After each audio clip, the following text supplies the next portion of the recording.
నమస్తే. నేను మీ కుప్ప పద్మిని. ఇన్నాళ్ళు మీ సపోర్ట్‌ని నాకందిస్తూ, మీ ప్రేమని నాకందిస్తున్న ప్రతి ఒక్కరికి కృతజ్ఞతలు. ఇప్పుడు చూడబోతున్న ఈ వీడియో కూడా ఖచ్చితంగా మీకు ఉపయోగపడుతుంది. లైక్, షేర్ అండ్ సబ్స్క్రైబ్ చేసి మీ ఇష్టాన్ని అలాగే మీ సపోర్ట్‌ని నాకందించండి. అలాగే ఈ వీడియో పట్ల మీ అభిప్రాయాన్ని కామెంట్ సెక్షన్‌లో కామెంట్ చేసి నాకు తెలియజేయండి. నమస్తే. నమస్తే. Welcome to our channel. నేను పద్మిని. ప్రస్తుతంతో పాటు ప్రముఖ ఆధ్యాత్మికవేత్త, వాస్తు జ్యోతిష పండితులు శేషగిరిరావు గారు ఉన్నారు. మాట్లాడదాం. సార్ నమస్కారం అండి. నమస్తే అండి. బాగున్నారండి? బాగున్నాము. మీ సమయాన్ని మాకు ఇస్తున్నందుకు చాలా చాలా కృతజ్ఞతలండి. వెల్కమ్ టు రెడ్ టీవీ భక్తి. Thank you. మన ప్రేక్షకులందరికీ కూడా ఆ భగవంతుని పరిపూర్ణ ఆయుర ఆరోగ్య ఐశ్వర్యాలను ప్రసాదించాలని కోరుకుంటున్నాను. గోచారంతో సంబంధం లేకుండా అందరి జీవితాల్లో కూడా వెలుగులు కావాలని కోరుకుంటున్నాను. మనస్ఫూర్తిగా మేము కూడా అదే కోరుకుంటున్నాం. కాకపోతే గోచార రీత్యా ఉండేటటువంటి ఫలితాలు ఖచ్చితంగా ఉంటాయి. గ్రహచారం ఒక ఒక మేజర్ రోల్ ని ప్లే చేసినప్పటికీ గోచారం కూడా ఆ రోల్ ని ప్లే చేస్తుంది. కాబట్టి నేను మిమ్మల్ని ఇప్పుడు గోచార రీత్యా ద్వాదశ రాశులకి కూడా, అంటే ఇప్పుడున్న గోచార రీత్యా ద్వాదశ రాశులకి ఎట్లాంటి ఫలితాలు రాబోతున్నాయి అనేది అడగదలుచుకున్నానండి. ఒక పక్క శుక్ర కుజ శనులు కలిసి ఉన్నారు కుంభరాశిలో. అలాగే బుధుడు, రాహు అలాగే రవి కలిసి ఉన్నారు మీనరాశిలో.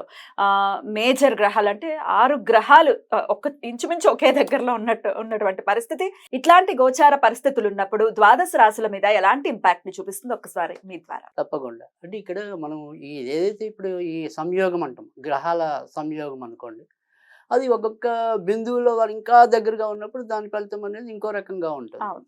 అయితే ఇక్కడ మనం మాట్లాడాల్సింది ఏంటంటే కనుక ప్రతి ఒక్కరి మీద ఒకే రకమైన ప్రభావం అనేది ఉంటుందా అనేది కొంతమందికి వస్తుంది. అంటే ఇప్పుడు సపోజ్ ఒక అశ్విని నక్షత్రంలో పుట్టిన వారు కొన్ని లక్షల మంది ఉంటారు. అవునండి. సో ఈ గోచారాన్ని ఎంత వాళ్ళకి కరెక్ట్ చేయాలి అనేది అందరం మనం నిరంతరం తప్పించే విధానం, ప్రశ్నార్థకమే అది ఎలా ఉంటుంది అనేది.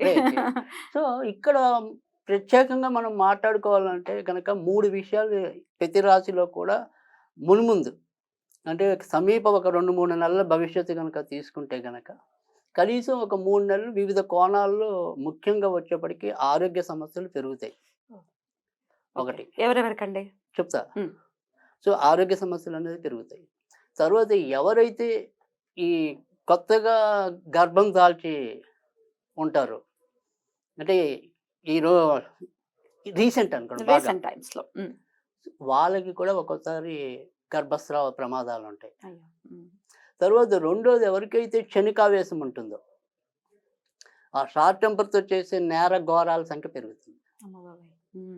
సో అందుకని ఖచ్చితంగా ఈ 2-3 నెలలు కూడా ఏ రాశి వారైనా ఎంతో కొంత జాగ్రత్త తీసుకోవాలి. స్ట్రెస్ఫుల్ లైఫ్ ఉంటుంది 2-3 నెలలు. 2-3 నెలలు. సో అది ఎలా ఉంటుంది అనేది ఒక్కొక్క రాశిని బట్టి చెప్దాం. తప్పకుండా. కన్యా రాశి వారికి ఎలా ఉండబోతోందండి?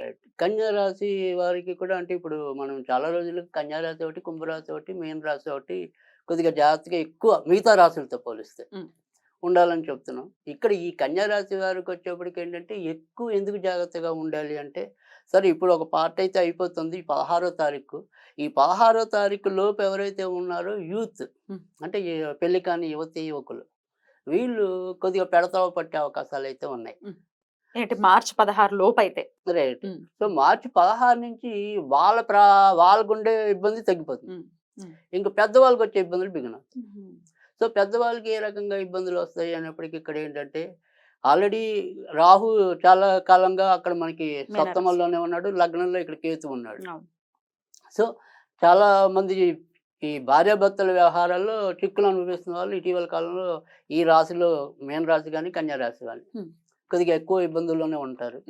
అంటే ఆల్రెడీ ఎవరైనా సరే మనం ఏమంటాము, విడాకుల్లో వాడికి సంబంధించిన ప్రయత్నాల్లో ఉన్నారు కొంతమంది. లేదు భార్యాభర్తల గొడవలు ఉన్నాయి, అవి ఇప్పుడు కూడా కొలిక్కి రావు. ఇప్పుడు టైం పడుతుంది. అంటే గొడవలు పడే వాళ్ళకి టైం పడుతుంది, విడాకులు తీసుకునే వాళ్ళకి తేలికవుతుంది. అంటే మనం ఒక అండర్స్టాండింగ్కి వచ్చేసాం మనం విడాకులు తీసుకోవాలని, అలాంటి వాళ్ళకి తేలికే.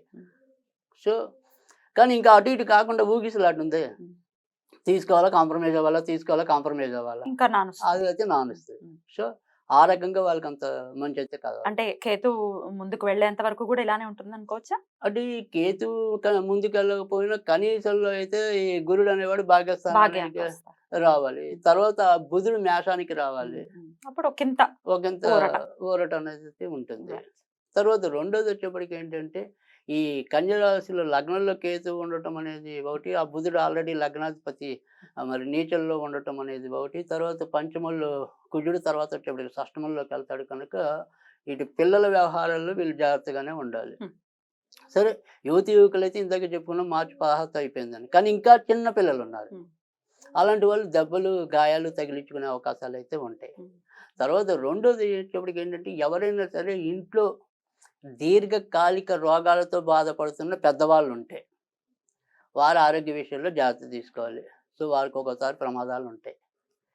ఇవి ఇంతవరకు వీళ్ళకి చెడు. కానీ మిగతా విషయాల్లో అంటే సంపాదన విషయాల్లో అయితే పెద్దగా చెడు ఉండదు. ముఖ్యంగా ఏదైతే ఈ కన్యారాశి ఉందో వారికి శుక్రుడు కొద్దిగా బాగుండటం వల్ల ముందు అప్పైనా సొప్పైనా పని అయితే నడిచిపోతుంది, ఆ పని అయితే ఆగదు. సో అందుకని అంతవరకు పర్వాలేదు, మనకి ఇబ్బంది ఏం లేదు. సో అవమానాల పాలైతే మనం భయపడాలి, కానీ ఈ తెల్లారేపటికి ఒక పెద్ద కత్తి ఉంది మీద, ఎవరో ఒకళ్ళు వచ్చి బంధువు స్నేహితుడు అరే 50,000 ఉంచు ముందు పని చేయనంటే అంతకంటే ఆనందం ఉంటుంది. అప్పటికైతే ఉపశమనం ఉంటుందిగా. సో ఆ రకమైన ఉపశమనం అయితే కన్యా రాశి వాళ్ళకి ఉంది ఇప్పుడు ప్రస్తుతం. కనుక ముఖ్యంగా మనం చెప్పేది ఏంటంటే ఇంట్లో పిల్లలు ఉంటే వాళ్ళ విషయంలో జాగ్రత్త తీసుకోండి.